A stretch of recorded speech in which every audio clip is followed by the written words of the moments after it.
ವಿಜಯಪುರ ಜಿಲ್ಲೆಯಲ್ಲಿ ಬ್ಯಾಂಕ್ ದರೋಡೆ ಪ್ರಕರಣಕ್ಕೆ ಸಂಬಂಧಪಟ್ಟಂತೆ ಕಲಬುರಗಿಯಲ್ಲಿ ಸಿಎಂ ಸಿದ್ದರಾಮಯ್ಯ ಅವರು ಪ್ರತಿಕ್ರಿಯೆ ನೀಡಿದ್ದಾರೆ.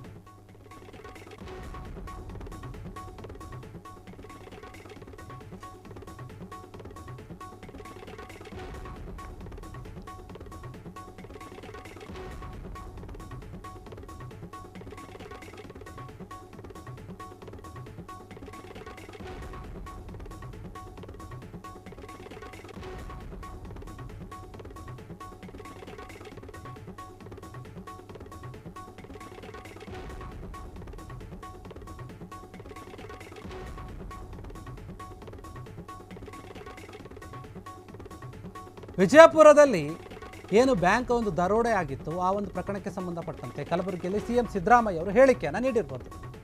ವಿಜಯಪುರ ಜಿಲ್ಲೆಯಲ್ಲಿ ವಿಜಯಪುರದಲ್ಲಿ ನಾನು ಎಸ್ ಪಿ ಜೊತೆ ಈಗಾಗಲೇ ಮಾತನಾಡಿದ್ದೀನಿ ಫೋನ್ನಲ್ಲಿ ಅಂತ ಸಿಎಂ ಹೇಳ್ತಾ ಇರ್ಬೋದು.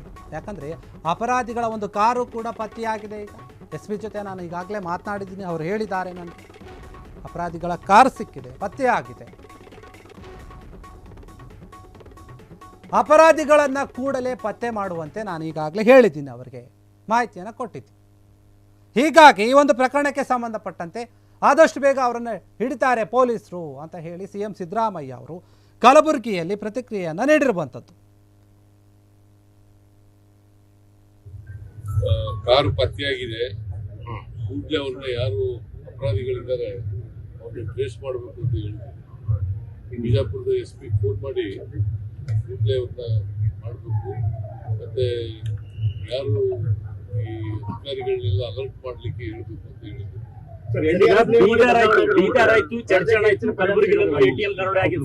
SBI ಬ್ಯಾಂಕ್ಗಳಿಗೆ ಯಾವುದೇ ರೀತಿ ಭದ್ರತೆ ಇಲ್ಲ, ಅವ್ರು ಸೆಕ್ಯೂರಿಟಿ ಗಾರ್ಡ್ ಗಳನ್ನ ನೇಮಕ ಮಾಡ್ಕೊಳ್ಳೋದಿಲ್ಲ, ಸಿಸಿ ಕ್ಯಾಮೆರಾ ಕರೆಕ್ಟ್ ಆಗಿ ಇಟ್ಕೊಳ್ಳೋದಿಲ್ಲ. ಅದ್ರದ್ದು ರಿಮಾರ್ಕ್ ಸರ್ಕಾರ ಬರ್ತಾ ಇದೆ. ನೇಮಕ ಮಾಡ್ಕೊಳ್ಳೋದು ಬ್ಯಾಂಕ್. ಹೌದು ಸರ್, ನಾವು ಪೊಲೀಸ್ನವ್ರು ಪ್ರೊಟೆಕ್ಷನ್ ಕೊಡ್ತೀವಿ ಅಷ್ಟೇ. ಬಟ್ ಆ ದುಡ್ಡು ಏನ್ ಕಳ್ತನ ಮಾಡ್ಕೊಂಡಿರ್ತಾರಲ್ಲ ಸರ್, ಅವ್ರನ್ನ ಸತ್ಕಾರಕ್ಕೆ ಬಳಕೆ ಮಾಡೋದಲ್ಲ, ಇನ್ನೊಂದು ಕ್ರೈಮ್ಗೆ ಬಳಕೆ ಮಾಡ್ಕೊತಾರೆ. ಸೊ ಹಂಗಾಗಿ ಪೊಲೀಸರು ಅಲರ್ಟ್ ಆಗ್ಬೇಕು ಅಂತ ಜನರ ಆಗ್ರಹ ಇರಂತ. ರಾಜ್ಯಗಳಿಂದ ಜಾಸ್ತಿ ಆಗ್ತಿದೆ. ಗುಜರಾತಿಂದ ಈ ರೀತಿಯಾದಂತಹ ದರೋಡೆಕೋರರು ಬಂದು ತಡೆಗಟ್ಟಲಿಕ್ಕೆ ಎಲ್ಲ ರೀತಿ ಮುಂಜಾಗ್ರತೆ ಪೊಲೀಸ್ನವರು ಸೂಚನೆ ಕೊಟ್ಟಿದ್ದಾರೆ. ಸಾಲ ಮನ್ನಾ ಬಗ್ಗೆ ರೈತರಿಂದ ಸಾಲ ಮನ್ನಾ ಬಗ್ಗೆ ಒತ್ತಾಯ ತಮ್ಮ ಬಗ್ಗೆ ನಿರೀಕ್ಷೆ ಇಟ್ಕೊಂಡಿದ್ದಾರೆ ರೈತರು ನಿರೀಕ್ಷೆ ಇಟ್ಕೊಂಡಿದ್ದಾರೆ. ಏನೋ ಒಂದು ಬ್ಯಾಂಕ್ ದರೋಡೆ ನಡೆದಿತ್ತು ವಿಜಯಪುರದಲ್ಲಿ.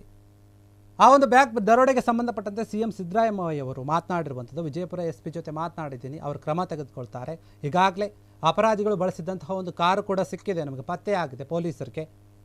ಅಪರಾಧಿಗಳನ್ನು ಕೂಡ ಕೂಡಲೇ ನೀವು ಪತ್ತೆ ಮಾಡಿ ಅಂತ ನಾನು ಅವರಿಗೆ ಹೇಳಿದ್ದೇನೆ, ಸೂಚನೆಯನ್ನು ಕೊಟ್ಟಿದ್ದೇನೆ. ಭದ್ರತಾ ಸಿಬ್ಬಂದಿಯನ್ನು ಬ್ಯಾಂಕ್ನವರು ನೇಮಕ ಮಾಡ್ಕೋಬೇಕಾಗಿತ್ತು, ಅದು ಅವರ ಕೆಲಸ. ಆದರೂ ಅವರು ಮಾಡ್ಕೊಂಡಿಲ್ಲ. ನಾವು ಆಗಿದ್ದರೂ ಕೂಡ ನಾವು ಮುಂಜಾಗ್ರತಾ ಕ್ರಮವಾಗಿ ಪೊಲೀಸರಿಗೆ ನಾನು ಸೂಚನೆ ಕೊಟ್ಟಿದ್ದೀನಿ, ಅವರು ನೋಡ್ಕೊತಾರೆ, ಇಂತಹ ಕಳ್ಳರನ್ನು ಹಿಡಿತಾರೆ. ಯಾಕಂತಂದರೆ ಇಂತಹ ಒಂದು ಪ್ರಕರಣಗಳು, ಬ್ಯಾಂಕ್ ದರೋಡೆ ಮಾಡುವಂಥ ಕೆಲಸಗಳು ಪದೇ ಪದೇ ಆಗ್ತಾ ಇದೆ. ಈ ಹಿಂದೆ ಕೂಡ ಬ್ಯಾಂಕ್ ದರೋಡೆ ಆಗಿತ್ತು. ಆಡು ಹಗಲಲ್ಲೇ ಕಳ್ಳರು ಬಂದು ಬಂದೂಕನ್ನು ತೋರಿಸಿ ಇದು ATM ಅನ್ನು ದರೋಡೆ ಮಾಡಿದ್ರು, ಅಲ್ಲಿ ಗುಂಡು ಹಾರಿಸಿದ್ರು. ಒಬ್ಬ ವ್ಯಕ್ತಿಗೆ ಗಂಭೀರವಾಗಿ ಗಾಯ ಆಗಿತ್ತು, ಆತ ಸಾವನ್ನಪ್ಪಿದ್ದವ. ಆ ರೀತಿ ಘಟನೆಗಳೆಲ್ಲ ನಡೀತಾ ಬಂದಿತ್ತು. ಈಗ ಮತ್ತೆ ಈ ರೀತಿಯಾದಂಥ ಒಂದು ಘಟನೆ ನಡೆದಿದೆ. ಇದರ ಬಗ್ಗೆ ಸಿಎಂ ಪ್ರತಿಕ್ರಿಯೆ ನೀಡಿದ್ದಾರೆ. ಕ್ರಮ ತೆಗೆದುಕೊಳ್ಳಿ ಅಂತ ಪೊಲೀಸರಿಗೆ ಸೂಚನೆಯನ್ನು ಕೂಡ ನೀಡಿರುವಂಥದ್ದು. ಕ್ಷಣ ಕ್ಷಣದ ಸುದ್ದಿಗಳಿಗಾಗಿ ಫ್ರೀಡಂ ಟಿವಿ ಸಬ್ಸ್ಕ್ರೈಬ್ ಮಾಡಿ, ಲೈಕ್ ಮಾಡಿ ಹಾಗೂ ಫಾಲೋ ಮಾಡಿ. ಹೊಸ ಸುದ್ದಿಗಳ ನೋಟಿಫಿಕೇಶನ್ಗಾಗಿ ಬೆಲ್ ಐಕಾನ್ ಮೇಲೆ ಕ್ಲಿಕ್ ಮಾಡಿ.